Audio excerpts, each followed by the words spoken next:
Mount Kailash నుంచి 4 నదులు flow అవుతూ ఉంటాయి. ముఖ్యంగా సట్లెజ్,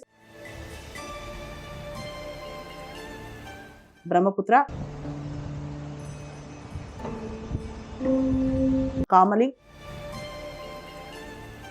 కర్నాల్.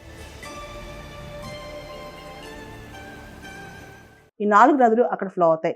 కైలాష్ మానస సరోవర్ యాత్ర ఆర్గనైజ్ చేసేది మన మినిస్ట్రీ ఆఫ్ ఎక్స్టర్నల్ అఫైర్స్ వాళ్ళు అనమాట. ఈ కైలాష్ మానస సరోవర్ యాత్ర అనేది భారతదేశంలో 2 రూట్స్ నుంచి వెళ్ళొచ్చు. ఒకటి ఉత్తరాఖండ్, రెండోది సిక్కిం అనమాట.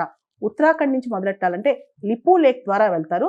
సిక్కిం నుంచి అయితే నాదులా పాస్ ద్వారా వెళ్తారు అనమాట. అయితే కైలాష్, మౌంట్ కైలాష్ అనేది చాలా మంది హిందువులకు నమ్మకం ఏంటంటే అక్కడ శివుడు ఉంటారు, శివుడి యొక్క పర్మనెంట్ రెసిడెన్స్ అని చెప్పి. అయితే ఎవరు కూడా ఇప్పటి వరకు 11వ సెంచరీ తర్వాత ఈ కైలాష్, మౌంట్ కైలాష్ని ఇంతవరకు ఎవరు కూడా ఎక్కలేదు, అధిరోహించలేదు. దీనికి కారణం మైథాలజీ ప్రకారం అయితే అసలు ఒక్కసారి ఎవరైతే స్కేల్ చేయాలని ట్రై చేశారో వాళ్ళ శరీరంలో విపరీతమైన మార్పులు రావటం, గోల్డ్ సడన్ గా పెరిగిపోవటం, అంటే రకరకాల బాడీ ఫీచర్స్ చేంజ్ అయిపోవటం, దాంతో వాళ్ళు మధ్యలోనే చనిపోతారంట.